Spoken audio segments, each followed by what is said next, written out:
Hello and welcome to all of you. स्वागत है दोस्तों एक बार फिर हमारे यूट्यूब चैनल में आप सभी लोगों का। हम लोग पढ़ रहे थे भारतीय राष्ट्रीय आंदोलन आधुनिक इतिहास और हम लोग पहुंच चुके हैं गांधी युग तक। दोस्तों कुछ लोग मेरे को पर्सनली मैसेज करके बोल रहे थे कि सर सब कुछ बढ़िया चल रहा है पर थोड़ा सा बोरियत महसूस होता है ना। दोस्तों ये क्लासरूम तो है नहीं जिसमें हम लोग सारे जोक्स अवार्ड और आपके थोड़ा सा इंटरेस्ट क्रिएट करने के लिए सब कुछ करते हैं, है ना। फिर भी चलिए आप लोगों की फरमाइश पर कुछ सुना देता हूँ मैं आप लोगों को। ये मेरे आइडियल के अंदाज में है, हालांकि लिखा मैंने ही है, अभी तक कभी नहीं सुना है। सुनिए आप लोग। तुम्हारी याद में सोना, तुम्हारी याद में जगना, बड़ा मुश्किल है जाने जा, तुम्हारे बिन ये दिन कटना, बड़ा मुश्किल है जाने जा, तुम्हारे बिन ये दिन कटना। अगर अच्छा लग रहा हो तो कमेंट बॉक्स में कमेंट जरूर करें आप लोग कि तुम्हारी याद में सोना, तुम्हारी याद में जगना, बड़ा मुश्किल है जाने जा, तुम्हारे बिन ये दिन कटना, बड़ी शिद्दत से चाहा था तुम्हें हर रोज चाहने को, बड़ी शिद्दत से चाहा था तुम्हें हर रोज चाहने को, मगर अब तुम नहीं हो तो सुना है दिल का ये अंगना, मगर अब तुम नहीं हो तो सुना है दिल का ये अंगना। चलिए तो अब शुरू करते हैं दोस्तों गांधी युग के बारे में। और गांधी युग में सबसे पहले हम लोग गांधी जी की जीवनी पढ़ेंगे। क्या पढ़ेंगे दोस्तों? गांधी जी की जीवनी। दोस्तों आप में से बहुत सारे लोग गांधी जी के बारे में बहुत सारी बातें जानते होंगे, पर बहुत सारी बातें नहीं जानते हैं। मैं बहुत सारी बातें आप लोगों को यहाँ ऐसी बताऊंगा जो आप लोग शायद नहीं जानते हैं। ठीक है, तो आप लोग पढ़िए, आप जो जानते हो उनको तो याद रखना ही है आप लोगों को, उनके साथ और चीज़ें प्लस करना। ठीक है, चलिए शुरू करते हैं दोस्तों। सबसे पहले हम लोग बात करते हैं गांधी जी के जन्म की। तो आप में से अधिकतर लोग जानते ही हैं कि गांधी जी का जन्म 2 अक्टूबर 1869 को हुआ था। कब हुआ था? 2 अक्टूबर 1869 को दोस्तों। अब यहाँ से जो आप लोग कम लोग जानते हैं वो प्रश्न आप लोगों को याद रखना है। 2 अक्टूबर को अगर इन दोनों चीज़ों को अलग अलग कर दूं ना मैं, तो अलग और प्रश्न ऐड हो जाते हैं आपके। देखिए 2 अक्टूबर को प्रत्येक वर्ष अंतर्राष्ट्रीय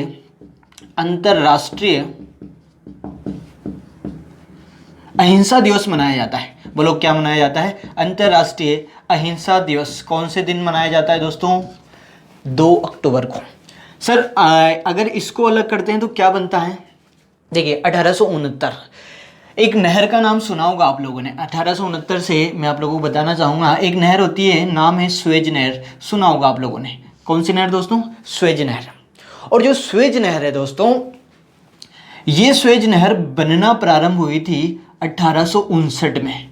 कब बनना प्रारंभ हुई थी? 1800। इसके 10 साल पहले बनना प्रारंभ हुई थी और इसका जो पहला चरण कंप्लीट बनकर तैयार हो गया था वो 1869 में ही कंप्लीट हुआ था। कब हुआ था दोस्तों? 1869 में। तो एक प्रश्न और आप लोगों को याद रखना है कि जो स्वेज नहर है, ये स्वेज नहर कब, इसका जो पहला चरण था वो बनकर कब तैयार हुआ था? 1869 में। एक और प्रश्न अगर मैं आप लोगों को याद करवाना चाहूँ, बीच में से अगर आप ये 8 हटा देते हैं, क्या हटा देते हैं? 8, यानी कि 169, तो आप लोगों को याद रखना है स्वेज नहर की लंबाई भी हो जाएगी दोस्तों। क्या हो जाएगी? स्वेज नहर की लंबाई।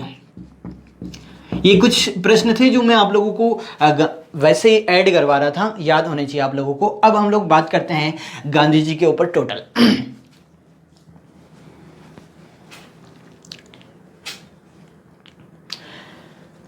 दोस्तों अब बात करते हैं हम लोग गांधी जी के जन्म स्थान की। जन्म आप लोगों ने देख लिया, 2 अक्टूबर 1869 का होता है। जन्म स्थान की अगर मैं बात करूं, जन्म स्थान, तो अगर स्थान पूछा जाए दोस्तों, क्या स्थान, तो आप लोगों को याद रखना है काठियावाड़। बोलो क्या? जोर से बोलोगे क्या है? काठियावाड़। क्या है भैया? काठियावाड़।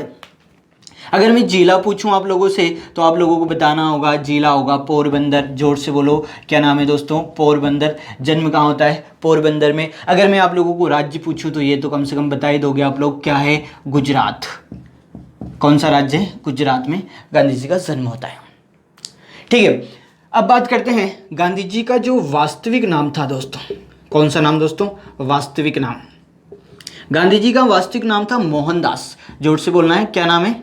मोहनदास। गांधी जी का वास्तविक नाम जो था वो क्या नाम था? मोहनदास। जबकि गांधी जी का जो पूरा नाम है दोस्तों, कौन सा नाम? पूरा नाम वो था मोहनदास करमचंद गांधी। वेरी इंपॉर्टेंट दोस्तों, क्या है? मोहनदास करमचंद गांधी।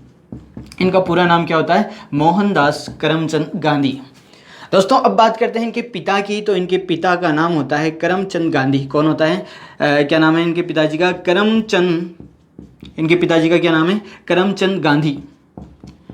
दोस्तों इन्हें काबा गांधी के नाम से भी जाना जाता है। वेरी इंपॉर्टेंट, ये बहुत कम लोग जानते हैं। क्या कहा जाता है इन्हें? काबा गांधी भी कहा जाता है इन्हें, याद रखोगी। अब बात करते हैं माता की। दोस्तों इनकी माता थी पुतली बाई। क्या नाम है? पुतली बाई। इनकी माता का क्या नाम है? पुतली बाई। इनकी माता होती है पुतली बाई। इनकी पत्नी भी साथ साथ देख लें, इनकी पत्नी थी कस्तूरबा। क्या नाम था? कस्तूरबा या कस्तूरी बाई भी आप लोग कह सकते हो। कस्तूरबा या कस्तूरी बाई भी आप लोग कह सकते हो।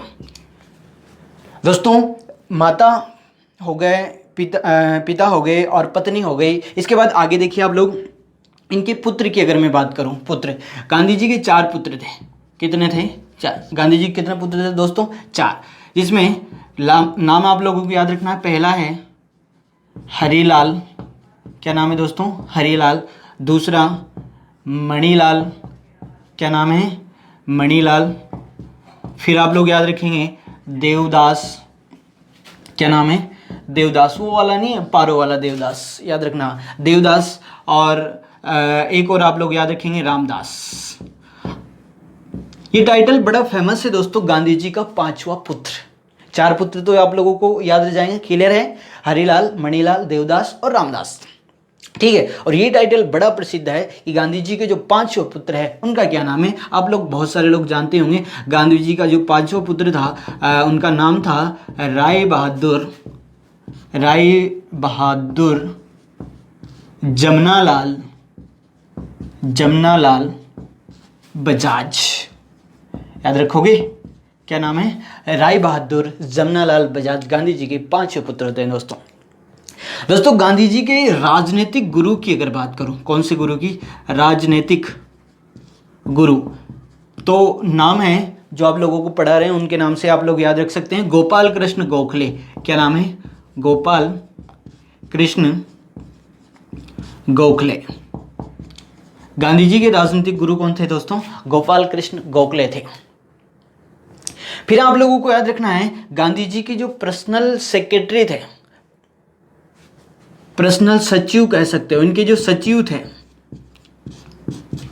गांधी जी के पर्सनल सचिव की का नाम अगर पूछा जाए तो आप लोगों को याद रखना है महादेव देसाई।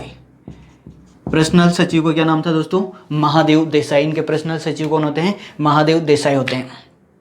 दोस्तों अगर इतना क्लियर हो गया हो तो अब हम लोग बात करेंगे गांधी जी की उपाधियों की। क्या?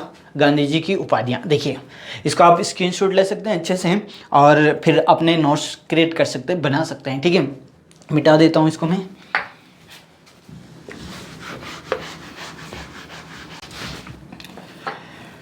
देखिए, अब हम बात करते हैं गांधी जी की उपाधियां। गांधी जी की उपाधियां कौन कौन सी उपाधि है? बहुत मोस्ट और दोस्तों याद रखने लायक जो एग्जाम में आती है। ठीक है, पहली आप लोगों को याद रखनी है देशद्रोही फकीर। गांधी जी को देशद्रोही फकीर किसने कहा था? पहले बता देता हूं, अगर आप लोगों को याद हो तो आप लोग कमेंट बॉक्स में आंसर लिख के जल्दी से जल्दी बता दें आप लोग। ठीक है, गांधी जी को अर्धनग्न फकीर। क्या दोस्तों? देशद्रोही फकीर और दूसरा अर्धनग्न फकीर। पहला देशद्रोही फकीर किसने कहा, दूसरा अर्धनग्न फकीर किसने कहा। फिर उसके बाद केसर ए हिंद। क्या दोस्तों? केसर ए हिंद। फिर उसके बाद राष्ट्रपिता, वेरी इंपॉर्टेंट। क्या दोस्तों? राष्ट्रपिता। फिर उसके बाद महात्मा। क्या दोस्तों? महात्मा। फिर उसके बाद one man of boundary, one man of boundary force,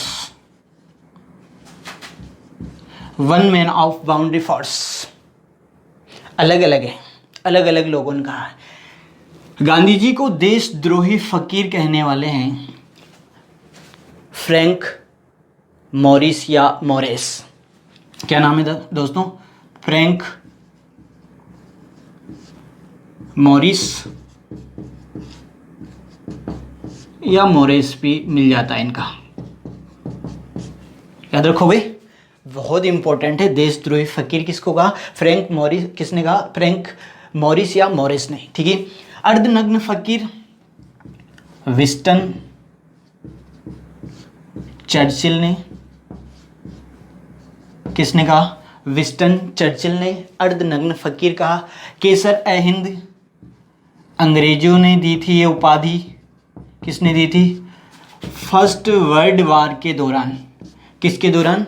प्रथम विश्व युद्ध के दौरान जो है केसर ए हिंद की उपाधि गांधी जी को अंग्रेजों ने दी थी दोस्तों। राष्ट्रपिता की बात करें तो बहुत महत्वपूर्ण है दोस्तों, एग्जाम की दृष्टि से अनगिनत बार पूछा जाता है। राष्ट्रपिता जो है इन्हें सुभाष चंद्र बोस ने कहा था। किसने कहा था? सुभाष चंद्र बोस। सुभाष चंद्र बोस ने इन्हें क्या कहा था? राष्ट्रपिता। जबकि बात करें महात्मा की तो महात्मा इन्हें रविंद्रनाथ टैगोर ने कहा है। किन्होंने कहा है? रविंद्रनाथ टैगोर ने क्या कहा दोस्तों? इन्हें राष्ट्रपिता कहा है। अब बात करें one man of boundary force की तो ये कहा है लॉर्ड माउंटबेटन ने। किसने कहा? लॉर्ड माउंटबेटन ने इन्हें क्या कहा दोस्तों? One man of boundary force. बहुत महत्वपूर्ण जो उपनाम है वो आपके सामने है दोस्तों। अब बात करते हैं दोस्तों, गांधी जी ने पहली बार सत्याग्रह, क्या दोस्तों? पहली बार सत्याग्रह गांधी जी ने फर्स्ट टाइम सत्याग्रह कहाँ किया था? तो आप लोगों को याद रखना, गांधी जी ने पहली बार सत्याग्रह दक्षिणी अफ्रीका में किया था। दक्षिण अफ्रीका में कहाँ किया था दोस्तों? दक्षिण अफ्रीका में गांधी जी ने फर्स्ट टाइम सत्याग्रह किया था। जबकि अगर आपसे भारत के बारे में पूछा जाए तो भारत में आप लोगों को याद रखना है चंपारण में। कहाँ पर दोस्तों? चंपारण में पहली बार जो है गांधी जी ने, चंपारण पड़ता है बिहार, और इसके बारे में आगे हम लोग डिटेल से पढ़ेंगे सारी जानकारी। गांधी जी के जितने भी आंदोलन हैं उनके बारे में क्रमबद्ध रूप से सबके बारे में पढ़ेंगे हम लोग आगे चल के, ठीक है। तो चंपारण भारत में अगर पूछा जाए तो चंपारण बिहार में पहली बार किया। अगर आपसे केवल सीधा सा पूछा जाए और ऑप्शन में अगर दक्षिणी अफ्रीका है, प्रश्न अगर ऐसे हो कि गांधी जी ने पहली बार अपने सत्याग्रह का प्रयोग कहाँ किया था, और पहला ऑप्शन अगर वहाँ पर ये हो, अगर ऑप्शन आपके सामने दक्षिणी अफ्रीका दिया हुआ है तो आप लोग आराम से दक्षिण अफ्रीका लगाओगे। अगर प्रश्न इस तरह से आए कि भारत में पहली बार कहाँ किया था तो फिर आपका आंसर क्या होगा दोस्तों? चंपारण में। कहाँ पर? चंपारण, जो कि कहाँ पर पड़ता है? बिहार में पड़ता है। अब इसके बाद हम लोग देखते हैं गांधी जी का एक लोकप्रिय भजन था दोस्तों, बहुत ही लोकप्रिय भजन था, लोकप्रिय भजन। और गांधी जी का जो लोकप्रिय भजन था वो था वैष्णव जन तो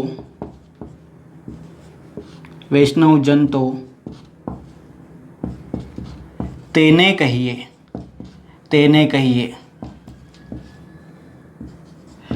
वैष्णव जन तो तेने कहिए, जो पीर पराई जाने रे। इस तरह का जो भजन था वो गांधी जी का बड़ा लोकप्रिय भजन था, बहुत पसंद करते थे गांधी जी इस भजन को। और ये एक और इम्पोर्टेंट बात दोस्तों कि ये जो भजन है वो लिखा था नरसिंह मेहता ने। किसने लिखा था? नरसिंह मेहता ने। किसने लिखा? ये भी इंपॉर्टेंट बात है, किसने लिखा? ये नरसिंह मेहता ने लिखा है।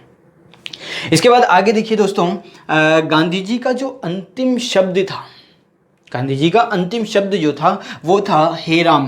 गांधी जी का अंतिम शब्द जो था वो था हे राम। क्या था? हे राम।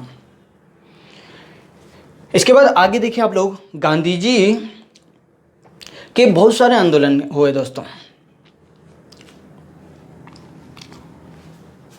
इसके बाद गांधी जी की अगर मृत्यु के बारे में बात करें, काय की बात करें? मृत्यु की। गांधी जी की मृत्यु के बारे में अगर हम लोग बात करें तो दोस्तों गांधी जी की मृत्यु 30 जनवरी 1948 में हुई थी। एक व्यक्ति हैं जिनका नाम है नाथूराम गोडसे। क्या नाम है दोस्तों? नाथूराम गोडसे। तो नाथूराम गोडसे ने गोली मारकर हत्या कर दी थी इनकी। क्या मारकर? गोली मारकर हत्या कर दी थी। तो गांधी जी की मृत्यु बोलो कब होती है? 30 जनवरी 1948 को। किसने गोली मारी थी? नाथूराम गोडसे ने। अब हम लोग बात करेंगे गांधी जी की पुस्तकें, गांधी जी के समाचार पत्र, और गांधी जी ने बहुत सारी संस्थाएं स्थापित की दोस्तों, उनके बारे में हम लोग बात करते हैं। देखिए इसके बाद हम लोग देखते हैं गांधी जी की समाचार पत्र। क्या देखेंगे दोस्तों? एक तो देखना है आप लोगों को समाचार पत्र, एक देखना है आप लोगों को पुस्तकें। दोनों को तुलनात्मक रूप से पढ़ना दोस्तों, क्योंकि एक बार प्रश्न पूछ लिया कि निम्न में कौन सी पुस्तक है ना। 4 ऑप्शन दे दिए और 3 आपका समाचार पत्र दे दिया, एक पुस्तक दे दी, ठीक है ना। तो इस तरह से आपको ये भी याद होना चाहिए कि कौन सी पुस्तक है, कौन सा समाचार पत्र है। मैं आप लोगों को एक एक करके बताता हूँ। देखिए सबसे पहले आप लोगों को याद रखना है यंग इंडिया। क्या है दोस्तों? Young India. पहला समाचार पत्र कौन सा है? यंग इंडिया, जो कि 1919 में प्रकाशित हुआ था। कब बोलो? 1919 में यंग इंडिया, ठीक है। ये जो है ये इंग्लिश भाषा में था। कौन सी भाषा में था दोस्तों? इंग्लिश भाषा में। फिर उसके बाद आप लोगों को याद रखना है नवजीवन। अगला समाचार पत्र कौन सा है दोस्तों? नवजीवन। अगला समाचार पत्र याद रखेंगे नवजीवन, और ये भी 1919 में ही प्रकाशित हुआ था। ये गुजराती भाषा का था। सारी बातें याद रखोगे आप लोग, इंपॉर्टेंट है, ठीक है। यंग इंडिया जो कि 1919 में, और कौन सी भाषा में था? इंग्लिश में, ठीक है। नवजीवन जो कि 1919 में ही और गुजराती भाषा का था। इसके बाद आगे देखिए, इसके बाद हरिजन। कौन सा दोस्तों? हरिजन। और हरिजन जो था ये 1933 में प्रकाशित हुआ था, और ये हिंदी भाषा का समाचार पत्र था। कौन सी भाषा का? हिंदी भाषा का। फिर उसके बाद अगला आप लोगों को याद रखना है इंडियन ओपिनियन। कौन सा है दोस्तों? Indian opinion. और ये आप लोगों को याद रखना है एक साप्ताहिक पत्रिका थी। कैसी थी दोस्तों? साप्ताहिक पत्रिका। और ये दक्षिण अफ्रीका में प्रकाशित हुई थी। कहाँ प्रकाशित की गई थी? दक्षिण अफ्रीका में प्रकाशित की गई थी। याद रखोगे। 4 समाचार पत्र है, बहुत महत्वपूर्ण है। अब बात करते हैं पुस्तकों की। पुस्तकें, पहली नंबर 1 हिंद स्वराज। कौन सी दोस्तों? हिंद स्वराज 1909 में लिखी गई थी। कब लिखी गई थी? 1909 में। हिंद स्वराज कौन सी कब लिखी गई थी दोस्तों? 1909 में लिखी गई थी। और अगर भाषा भी अगर आप लोग याद रखना चाहें तो गुजराती में लिखी गई थी। कौन सी भाषा में लिखी गई? गुजराती भाषा में। फिर उसके बाद आप लोगों को याद रखना है माई एक्सपेरिमेंट विथ ट्रुथ। कौन सी दोस्तों? My experiment with truth.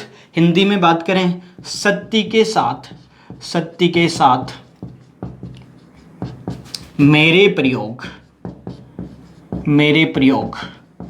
दोस्तों ये लिखी थी 1925 में, और मूल रूप से गुजराती में, ये भी गुजराती में थी।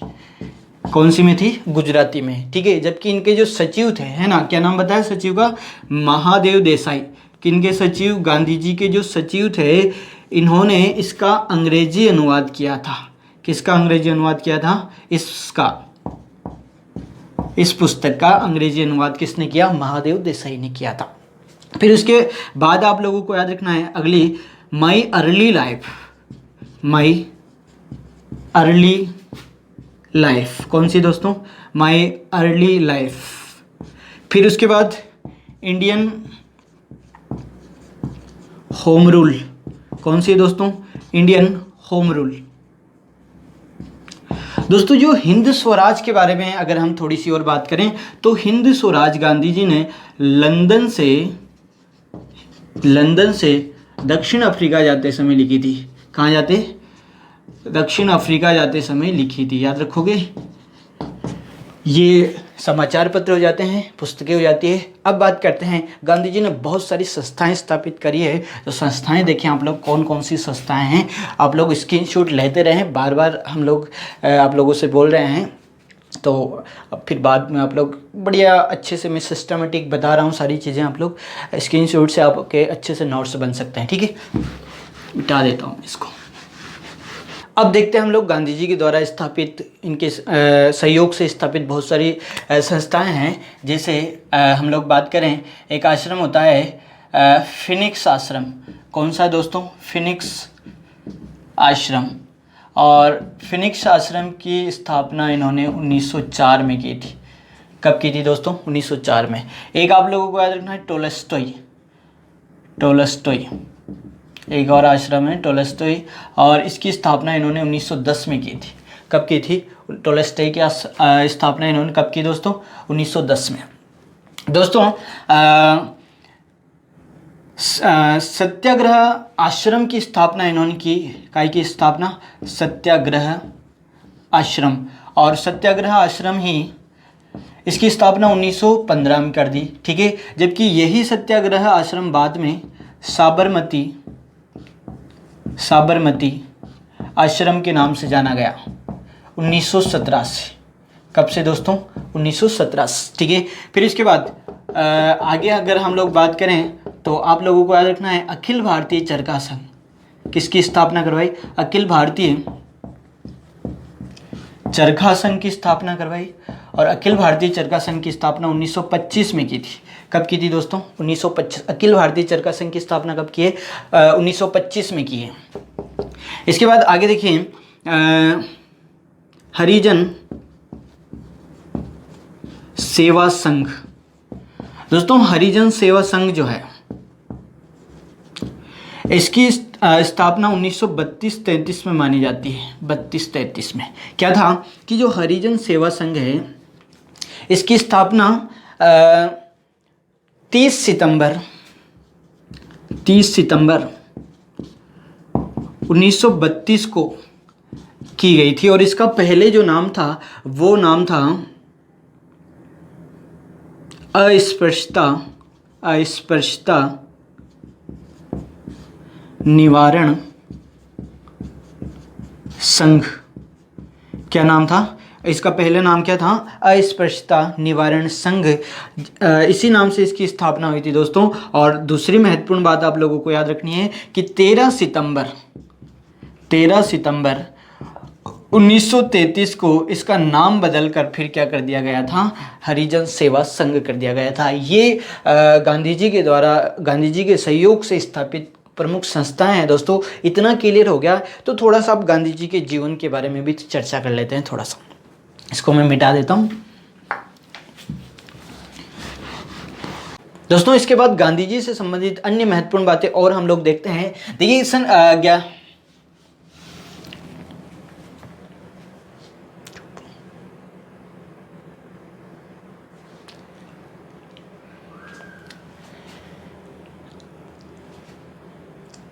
देखिए दोस्तों, गांधी जी के बारे में अन्य महत्वपूर्ण और जो बहुत सारी बातें बची है वो हम लोग करते हैं। दोस्तों गांधी जी सन 1888 में अपनी वकालत की पढ़ाई करना, जिसे हम बैरिस्टर भी कह सकते हैं, बैरिस्टर की पढ़ाई करने के लिए लंदन गए थे। कहाँ गए थे? कब की बात है दोस्तों? सन 1888 में गांधी जी काय की पढ़ाई करने? बैरिस्टर की पढ़ाई करने। कौन सी पढ़ाई दोस्तों? बैरिस्टर की पढ़ाई करने के लिए, बैरिस्टर की पढ़ाई करने के लिए, बैरिस्टर की पढ़ाई करने के लिए कहाँ गए थे? लंदन गए थे। दोस्तों ये गांधी जी जो है यहाँ से पढ़ाई पूरी करके 1891 में भारत लौटे। कहाँ लौटे? भारत। बैरिस्टर की पढ़ाई पूरी करके यानी कि वकील बन के गांधी जी भारत लौटे। एक व्यापारी था जिसका नाम था अब्दुल्ला। क्या नाम था दोस्तों? अब्दुल्ला। तो गांधी जी इस अब्दुल्ला नामक व्यापारी का मुकदमा लड़ने, बात है ये 1893 की। कब की बात है दोस्तों? 1893 की। गांधी जी 1893 में अब्दुल्ला नामक व्यापारी का मुकदमा लड़ने के लिए दक्षिण अफ्रीका गए। कहाँ गए दोस्तों? दक्षिण अफ्रीका। वहाँ कुछ समय रहे और दक्षिण अफ्रीका से वापस आए। 6 महीने के बाद वापस आ गए भारत और अपने बीवी बच्चे को भी साथ लेके चले गए। ये अब ये दक्षिणी अफ्रीका ही रहने लगे, हालांकि ये भारत बीच बीच में आते जाते रहते थे। गांधी जी 1901 में भारत आए। कब आए दोस्तों? 1901 में भारत आए और इस समय कांग्रेस का अधिवेशन चल रहा था। 1901 में कहाँ चल रहा था? कलकत्ता में। 1901 में कलकत्ता अधिवेशन हो रहा था कांग्रेस का। तो गांधी जी पहली बार कांग्रेस के कब और कौन से अधिवेशन में भाग लेते हैं? तो जो 1901 का कलकत्ता अधिवेशन होता है, इसमें गांधी जी पहली बार कांग्रेस के अधिवेशन में भाग लेते हैं। इस तरह का प्रश्न पूछा जा सकता है। गांधी जी ने कांग्रेस के कौन से अधिवेशन में पहली बार भाग लिया? तो कलकत्ता 1901 का जो अधिवेशन हुआ, ठीक है। जबकि मैंने आप लोगों को पिछले वीडियो में बताया गांधी जी केवल एक बार 1924 में कांग्रेस के अध्यक्ष बने हैं। बेलगांव में जो अधिवेशन हुआ था इसके अध्यक्ष बने थे केवल एक बार, ठीक है। ये भी मैंने आप लोगों को पिछली वीडियो में, पिछली क्लास में बता दिया था। इसके बाद आगे देखते हैं दोस्तों, गांधी जी भारत कंप्लीटली लौटे 9 जनवरी 1915 को। कब लौटे हैं? 9 जनवरी 1915 को गांधी जी कंप्लीटली भारत लौटे और इसी वजह से प्रत्येक वर्ष हम लोग 9 जनवरी को प्रवासी भारतीय दिवस मनाते हैं दोस्तों। क्या मनाते हैं? प्रवासी भारतीय दिवस, क्योंकि इस दिन गांधी जी लौट के आए थे। भारतीय दिवस कौन से दिन मनाया जाता है? प्रवासी भारतीय दिवस 9 जनवरी को मनाया जाता है दोस्तों। अब हम लोग, अगर इतना क्लियर हो गया हो आप लोगों के, तो अब हम लोग देखते हैं गांधी जी के जितने भी आंदोलन हुए हैं उन आंदोलन को एक एक करके एक एक क्लास में अच्छे से हम लोग कंप्लीट करेंगे। जैसे चंपारण सत्याग्रह है, अहमदाबाद मिल मजदूर आंदोलन है, खेड़ा सत्याग्रह है, असहयोग आंदोलन है, सविनय अवज्ञा आंदोलन है, पूना समझौता है, गोलमेज सम्मेलन के बारे में जो गांधी जी की बातें हैं, या कि हम लोग बात कर लें भारत छोड़ो आंदोलन में जो गांधी जी से संबंधित जो भी बातें हैं उनको हम लोग एक एक करके कंप्लीट करेंगे। Okay, thank you.